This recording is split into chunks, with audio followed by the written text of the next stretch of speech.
Hi எல்லாருக்கும் வணக்கங்க. Welcome to Edumatics plus. ரொம்ப நாள் ஆச்சு வீடியோ போட்டு. நிச்சயமாக ஒரு மாதத்துக்கு கிட்டே இருக்கும் அப்படின்னு நினைக்கிறேன். எல்லோரும் எப்படி இருக்கீங்க? இளம் தேடி கல்வி தன்னார்வலர்கள்கிட்ட பேசி ரொம்ப நாள் ஆயிடுச்சு. பேச முடியலையே அப்படிங்கிற வருத்தம் நிச்சயமாக எனக்குள்ளே இருக்குது. இருந்தாலும் சில சூழ்நிலைகள் நம்மளுடைய வாழ்க்கையை எப்படி வேணாலும் மாற்றி போட்டுரும் அப்படின்னு சொல்லுவாங்க. அந்த மாதிரி தான் இளம் தேடி கல்வி தன்னார்வலர்களுக்கு ஊக்கத்தொகை மாதம் மாதம் வருது. ஏன்னா போன மாதமே வந்து பார்த்தேன். அடுத்த மந்த்து ஸ்டார்டிங் ஃபஸ்ட் வீக்லேயே வந்து ஊக்கத்தொகை வந்துருந்துச்சு. அதே போல் இப்போவுமே வந்து ஊக்கத்தொகை வந்துருச்சு. அப்படி சொல்லப்போனால் அந்த 10ஆம் தேதிக்குள்ளார வந்து ஊக்கத்தொகை எல்லாருடைய வங்கி கணக்குலேயும் க்ரெடிட் ஆகிடுது. ரொம்ப ஹாப்பியாக இருக்குது. ஸ்கீம் வந்து முடிய போகுது அப்படின்லாம் வந்து நிறைய பேச்சுகள் போயிட்டுருக்கு. எலெக்ஷன் நடந்தால் தான் என்ன அப்படிங்கிறது தெரியும். அடுத்தது வந்து ஐசிடிஎஸ், அதாவது அங்கன்வாடி வேலைக்கான அப்பாயின்மெண்ட் ஆர்டர் என்ன ஆச்சு? நம்ம சொன்ன தேதியில் ரிசல்ட் வரலை. ஆனால் இப்போ வந்து ஒவ்வொரு டிஸ்ட்ரிக்டாக ரிசல்ட் வந்துட்டுருக்கு. எலெக்ஷனுக்கு முன்னாடி வந்துட்டால் பரவாயில்ல, வரலைன்னா நமக்கெல்லாம் வராமலே போயிடுமோ போல் அப்படின்னு சொல்லிலாம் நிறைய பேர் நினச்சிட்ருக்கீங்க. அங்கன்வாடி ரிசல்ட் வந்து வர ஆரம்பிச்சிருச்சு அப்படின்னு தான் சொல்லணும். சில மாவட்டங்களுக்கு அங்கன்வாடி பணியாளர், உதவியாளர் ரிசல்ட் எல்லாம் வந்திருக்கு. வந்தவங்க ஜாயின் பண்ணியிருக்காங்க. நம்மக்கிட்ட தகவல் தான் வந்து தெரிவிக்கலை. உங்களுக்கு தெரிஞ்சவங்களாக இருந்து உங்கள் ஊரில் யாராவது ஜாயின் பண்ணியிருந்தாங்கன்னா உங்களுக்கு தெரிஞ்சிருக்கும். ஸோ அதை பற்றி பயப்பட வேண்டிய அவசியம் இல்லை. அதே போல் தான் சத்துணவு வேலைக்கான அப்பாயின்மெண்ட் ஆர்டரும் வந்துட்டுருக்கு. அதுலேயும் நிறைய பேர் ரிசீவ் பண்ணி ஜாயின் பண்ணிடுறாங்க. அங்கன்வாடியாக இருந்தால் ஒரு 15 நாள் டைம் தராங்க. சத்துணவாக இருந்தால் 7 நாள் தான் டைம். அதுக்குள்ளார போயிட்டு ஜாயின் பண்ணிடணும். ஜாயின் பண்ணிடலன்னா அடுத்து யார் இருக்காங்களோ அவங்களுக்கு வந்து அந்த ஆப்பர்ச்சுனிட்டி கிடச்சிரும். ஸோ ஜாயின் பண்ண போகிறீங்க அப்படின்னா கண்டிப்பாக ஜாயின் பண்ணிக்கோங்க. அண்ட் இதில் இன்னொரு விஷயம், பணம் கொடுத்தவர்கள் கொடுக்காதவர்கள் அப்படின்னு சொல்லி யாராக இருந்தாலுமே செலக்ட் பண்ணுறாங்க. கொடுத்தால் மட்டும்தான் அப்படின்லாம் இல்லை. சில இடங்களில் பணமே இல்லாமல் கூட வந்து நிறைய டீச்சர்ஸ், நிறைய உதவியாளர் அப்பாயிண்ட் ஆகிறேன் அப்படின்னு சொல்கிறப்ப கேட்குறதுக்கு ரொம்ப சந்தோஷமாக இருக்குது. நீங்கள் யாராவது செலக்ட் ஆகி ஜாபில் ஜாயின் பண்ணியிருந்தீங்க, இல்லை உங்களுக்கு தெரிஞ்சவங்க ஜாயின் பண்ணியிருந்தாங்க அப்படின்னா கண்டிப்பாக கமெண்ட் பண்ணுங்கள்.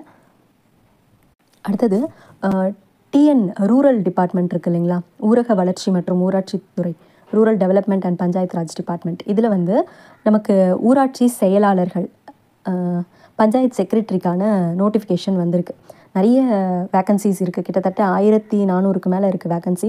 ஒவ்வொரு டிஸ்ட்ரிக்ட்லேயும் வந்து பார்த்திங்கன்னா 20க்கு மேலே வேக்கன்சிஸ் வந்து இருக்குது. மோஸ்ட்லி பார்த்தோன்னா சில இடங்களில் 50 இருக்குது, 60 இருக்குது.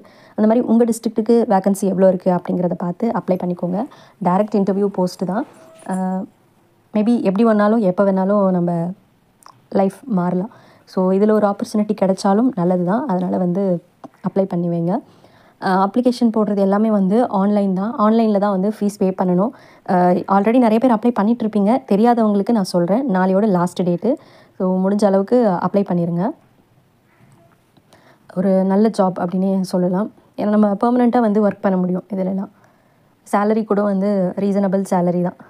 கிட்டத்தட்ட 20. அடுத்த விஷயம், நான் எல்லாருக்கிட்டையும் பேசணும் அப்படின்னு நினச்சது எல்ஐசி பற்றி யூடியூப்பில் எப்போவுமே சர்ச் பண்ணனா நிறைய நெகட்டிவ் வீடியோஸ் தான் வந்து வரும், நம்ம கண்ணில் படுறது எல்லாமே. ஆனால் ஒரு விஷயம் யாருமே யோசிக்கிறது இல்லை. எல்ஐசி அப்படிங்கிறது நம்ம ஃபேமிலிக்கான ஒரு சேஃப்டி, ஒரு ப்ரொடெக்ஷன் அப்படின்னு சொல்லி நிறைய பேர் வந்து அதை தப்பாக, அது வந்து நமக்கு வந்து ஒரு சேவிங்ஸ், ஒரு இன்வெஸ்ட்மெண்ட் அப்படின்னு சொல்லி தான் நம்ம பார்க்குறோம். Little amount of savings, little amount of investment, அந்த மாதிரி தான் வந்து நம்ம எல்ஐசியை சொல்லணும். ஏன்னா வந்து பெருசாக லாபம் வந்து எல்ஐசியில் பார்க்க முடியாது.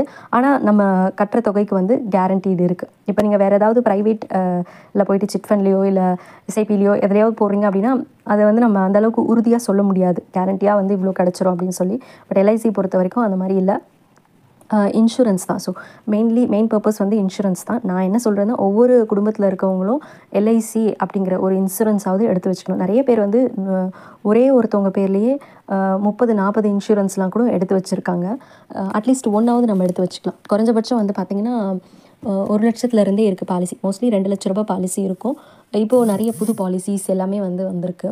ஸோ இது எல்லாமே உங்களுக்கு யூஸ்ஃபுல்லாக தான் இருக்கும்.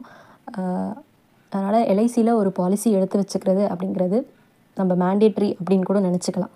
எப்போவா இருந்தாலும் நம்மளுக்கு ஹெல்ப் பண்ணும். மோஸ்ட்லி அந்த ஏர்னிங் பர்சன் மேலே பாலிசி எடுக்கிறது ரொம்ப நல்லது. நிறைய பேர் டேர்ம் இன்சூரன்ஸ் கட்டுங்க, அதுதான் வந்து பெஸ்ட்டுன்னுவாங்க. டேர்ம் இன்சூரன்ஸ்க்கு நிறைய ரூல்ஸ் அண்ட் ரெகுலேஷன் இருக்குது.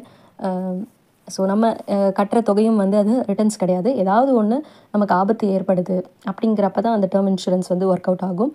மற்றபடி சேவிங்ஸ் வித் இன்சூரன்ஸ் போடுறது குறைஞ்ச அமௌண்ட்டாக இருந்தாலும் நம்மளுக்கு வந்து கேரண்டீடாக கிடைக்கும். இப்போ நீங்கள் வந்து ஒரு 2,00,000 பாலிசி எடுக்கிறீங்க அப்படின்னா, பிளானுக்கு ஏற்ற மாதிரி டபுள் மடங்காவோ இல்லை ட்ரிபிள் மடங்காவோ உங்களுக்கு 15, 20 இல்லை 25 வருஷத்தில் உங்களுக்கு கிடைக்கும். அப்போ அந்த தொகை கம்மியான தொகையாக தான் இருக்கும். கோல்டில் இன்வெஸ்ட் பண்ணலாம் அப்படின்லாம் சொல்லுவீங்க.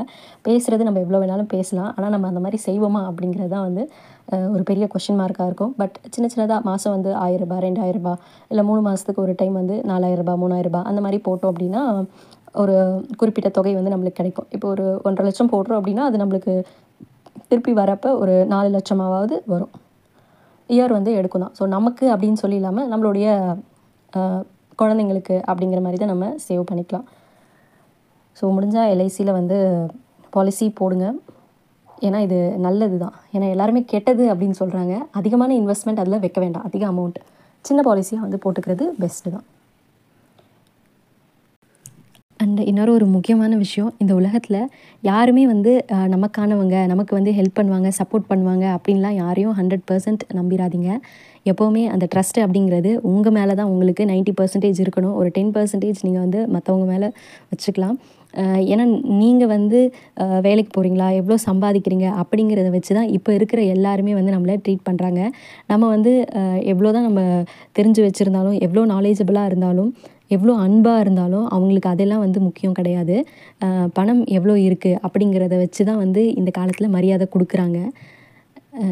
நிறைய பேர் வந்து நம்ம நினைப்போம் நம்மளுக்கு வந்து ட்ரூவாக இருப்பாங்க, பெஸ்ட்டாக இருப்பாங்க அப்படின்னு சொல்லி. ஆனால் அவங்களாம் வந்து நம்மளுடைய கஷ்டத்தை வந்து புரிஞ்சுக்காமல் போகிறப்ப, நம்மளுடைய அன்பை புரிஞ்சுக்காமல் போகிறப்ப தான் அந்த வலிகள் நமக்கு தெரியும். அதனால் நம்மளுடைய லைஃப் இது. ஸோ ஒரு டைம் தான் நம்மளுக்கு லைஃப் கிடைக்கும். ஸோ அந்த லைஃப்பை வந்து யூஸ்ஃபுல்லாக லீட் பண்ணுங்கள். நமக்காக நம்ம வந்து வாழணும். ஒரு விஷயம் தான், மற்றவங்கள கஷ்டப்படுத்தாமல் நமக்காக நம்ம வாழ்ந்தால் அதில் எந்த பிரச்சனையுமே கிடையாது. ஆனால் அந்த மாதிரி நம்ம வாழறது கிடையாது, யோசிக்கிறது கிடையாது. நம்ம அடுத்தவங்கள பற்றி நினைப்போம். ஆனால் அடுத்தவங்க நம்மளை பற்றி நினைக்க மாட்டாங்க. அவங்களுடைய லைஃப் என்ன அப்படிங்கிறது தான் வந்து பார்த்துட்டு போவாங்க.